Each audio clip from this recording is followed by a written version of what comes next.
대한민국 제5에서 9대 대통령 박정희의 삶을 말할 때 우리는 종종 그의 정치와 리더십 또는 그의 딸 박근혜 대통령에 대해 이야기합니다. 그러나 그 인생의 근간, 그 뿌리를 거슬러 올라가다 보면 박성빈이라는 이름과 마주하게 됩니다. 그는 단지 대통령의 아버지라는 수식어로만 설명되기엔 너무도 복잡하고 동시에 흥미로운 인생을 살아낸 인물이었습니다. 박성빈은 1871년 6월 6일 경상북도 성주군 사읍촌에서 태어났습니다. 그의 집안은 고령박씨로 신라의 시조 박혁거세를 시조로 하는 가문이며 조선 후기에는 비교적 안정된 양반 신분을 유지하고 있었습니다.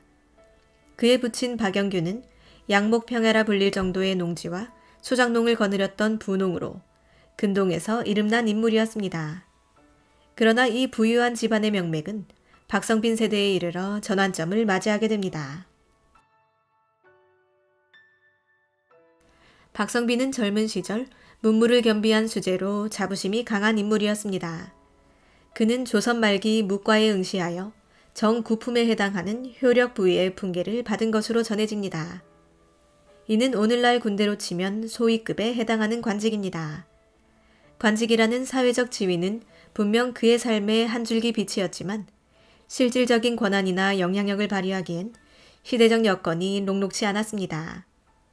19세기 말의 조선은 부정부패와 매간매직이 만연한 시기였습니다. 박성빈은 벼슬길에 오르기 위해 가족의 전답을 팔아가며 상경했지만 벼슬 하시겠다며 서울을 자주 오르내리셨다는 둘째 딸 박재희의 회고처럼 그는 현실의 벽 앞에서 재산을 소진하며 이상과 현실의 괴리 속에 머물 수밖에 없었습니다. 그의 이름이 과거 급제자 명부인 무과방목에서 명확히 확인되지 않는 점이나 고령박씨 1919년 족보에서 누락된 점 등은 당시 과거제의 혼란과 지방 양반가의 한계를 보여주는 방증이기도 합니다.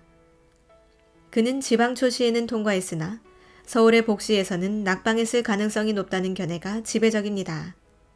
이러한 이유로 그는 고향에서 선달이라는 별명으로 불리기도 했는데 이는 문무과 시험에 응시했으나 벼슬에 오르지 못한 이들을 가리키는 표현이었습니다.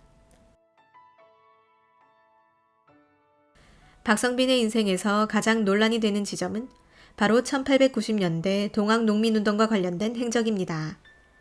일부 기록에는 박성빈이 동학농민군의 접주로서 참여했다고 전하며 당시 경상도 성주 지역에서 농민들과 함께 학정에 저항했다는 증언도 존재합니다. 박정희 자필 수기에는 선치는 동학혁명에 가담하였다가 체포되어 사형 직전에 천운으로 살아났다는 대목이 등장하며 그의 딸 박재희는 300명 중 혼자 살아나셨다고 회고하기도 합니다. 실제로 박성빈이 동학군으로 체포되었다가 사면령으로 풀려난 사건은 당시 구체적인 사료에서 확인되며 이는 후일 박정희가 동학운동을 동학란이 아닌 동학혁명이라 높게 평가한 배경과도 맞닿아 있습니다. 아버지의 청년 시절에 깃든 이상주의와 반굴기질은 훗날 아들이 군인이자 정치가로서 성장하는 밑바탕이 되었을지도 모릅니다. 그러나 한편으로는 정반대의 주장도 존재합니다. 박성빈이 동학군을 진압한 광군편에 섰고 그 공으로 영병군수에 임명되었으나 부임하지 않았다는 기록이 1960년대 이후 등장하기 시작합니다. 박성빈의 묘비문에도 이와 유사한 내용이 새겨져 있어 그 진위를 놓고 학계에서도 논쟁이 계속되고 있습니다. 이에 대해 조갑제는 박정희 집안의 여러 증언, 그리고 박성빈이 몰락양반 출신이라는 점을 고려할 때 오히려 동학농민운동에 참여한 것이 맞을 가능성이 높다라고 평가한 바 있습니다. 일부에서는 동학에 대한 인식이 부정적이던 시절 가문을 보호하기 위해 외부적으로는 광군활동설이 부각되었을 수 있다는 분석도 나옵니다. 이렇듯 박성빈의 동학 참여 여부는 역사적 해석에 따라 그 인상이 크게 달라질 수 있는 부분입니다. 다만 분명한 것은 그가 당시 조선사회의 모습에 분노했고 이를 극복하려는 시도를 했다는 점입니다. 동학사건 이후 박성빈의 삶은 급격한 전환점을 맞이합니다. 그가 체포되었을 당시 가세는 이미 기울고 있었으며 아버지 박영구의 사망 이후 장남임에도 불구하고 재산을 상속받지 못하고 의절에 가까운 상황에 처하게 됩니다. 이후 그는 칠곡군 양명면에서 처가의 도움을 받아 생계를 꾸려가게 됩니다. 수원 백씨 가문의 딸이었던 백남이 여사는 이후 박성빈과의 결혼을 통해 여섯 아들과 두 딸을 낳았고 가족을 지탱하는 기둥 역할을 하게 됩니다. 백남이는 남편의 현실적인 한계에도 불평 한마디 없이 가정을 돌보았으며 심지어 박정희를 임신 중에는 가난 때문에 낙태를 시도했으나 결국 아이를 출산하였습니다. 이 시기 박성빈은 처가의 산지기를 하거나 인근 지주의 논밭을 소장하는 등의 일로 생활을 이어갔습니다. 어떤 이들은 그를 두고 무기력한 한량이라 부르기도 했고 어린 시절의 박정희도 그런 아버지를 그리 존경하지는 않았다고 회고합니다. 그러나 다른 이들은 그가 세상의 속물적인 질서에 순응하지 못했던 이상주의자였으며 그 때문이라도 고단한 생을 감수했던 인물로 기억합니다. 박성빈이 가정에서 차지한 위치는 조금 독특한 형태였습니다. 전통적인 가부장의 위엄보다는 마을 사람들에게 박선달이라 불리며 친숙하면서도 경외의 대상이 되었던 그의 모습은 외부의 시선과 가족 내의 존재감이 다소 엇갈렸음을 보여줍니다. 이 호칭은 묵과 시험에 응시했지만 벼슬을 얻지 못한 이들에게 흔히 붙여졌으며 때로는 씩씩한 인물에 대한 별칭처럼 사용되기도 했습니다. 박정희의 유년 시절 기억 속 아버지는 술을 좋아하고 성격은 호방화돼 가정일에는 무관심한 인물이었습니다. 나의 소년 시절에서 박정희는 아버지는 두주불사에 호담하셨고 길에서 범을 만나 담뱃불로 쫓아냈다는 전설 같은 이야기를 들었다고 회상합니다. 이런 회고는 당시 유교 가부장의 엄숙함과는 다른 결의 인물을 떠올리게 합니다. 실제로도 박성빈은 술과 문장을 즐기는 풍류한 인물이었습니다. 전기조차 들어오지 않던 시골 마을에서 늦은 밤 막걸리에 취해 두루마리 차림으로 돌아오던 그의 모습은 손자 박재석의 기억 속에 생생히 남아있습니다. 그는 종종 친구들과 시조를 읊으며 풍류를 즐겼고 가난과 현실의 고단함을 술잔 속에 묻으려 했습니다. 하지만 이 같은 성정이 가족에게는 부담으로 작용한 면도 분명합니다.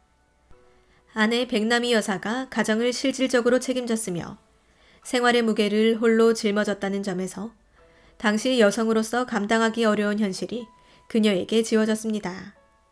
식량이 부족할 때면 30리를 걸어 외가에 곡식을 얻으러 다녀야 했고 아이들의 양육도 전적으로 그녀의 몫이었습니다.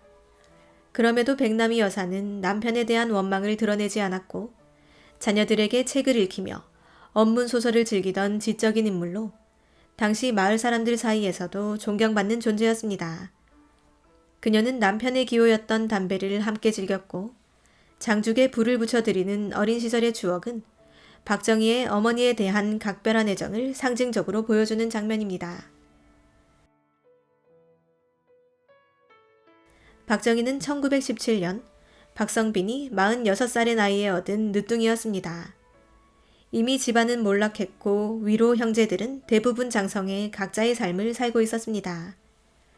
그러한 가족 구조 속에서 막내 박정희는 많은 사랑을 받았지만 물질적 여유는 없었습니다.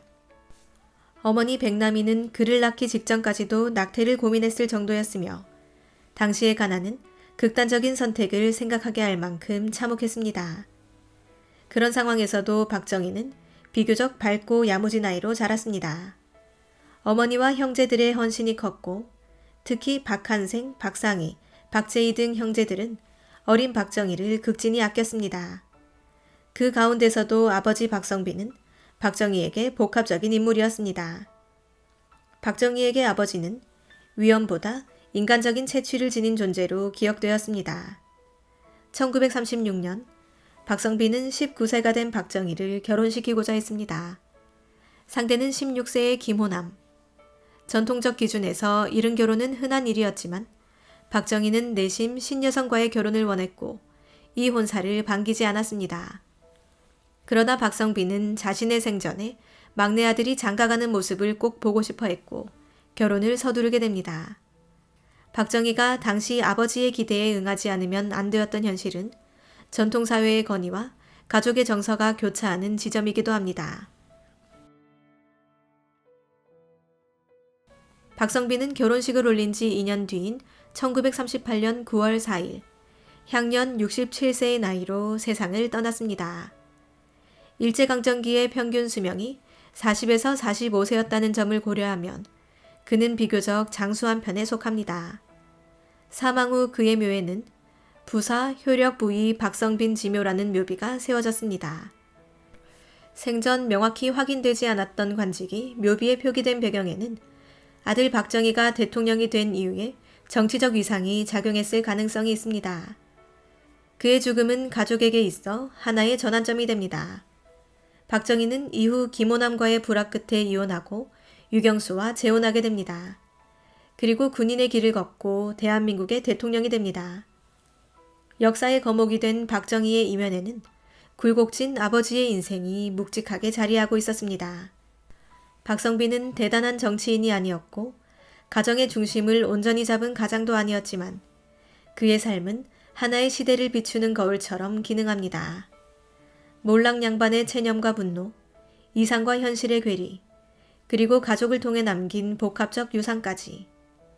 그의 인생은 비록 조명받지 못한 인물이었지만 오늘날 우리는 그를 통해 역사의 한 단면을 들여다볼 수 있습니다. 박성빈의 인생은 조선의 마지막 숨결과 식민지 시대의 초입이 교차하는 지점에 존재합니다. 그는 묵과의 문턱을 넘고자 했던 청년이었고 동학의 이상에 몸을 던진 이상주의자였으며 때로는 술에 의지했던 나약한 가장이자 가족을 위해 헌신한 조용한 아버지였습니다. 그의 아들 박정희는 대한민국의 현대사를 바꾼 인물로 평가받고 있으며 박성빈의 삶은 그런 박정희를 낳은 배경이자 토양으로 이해될 수 있습니다.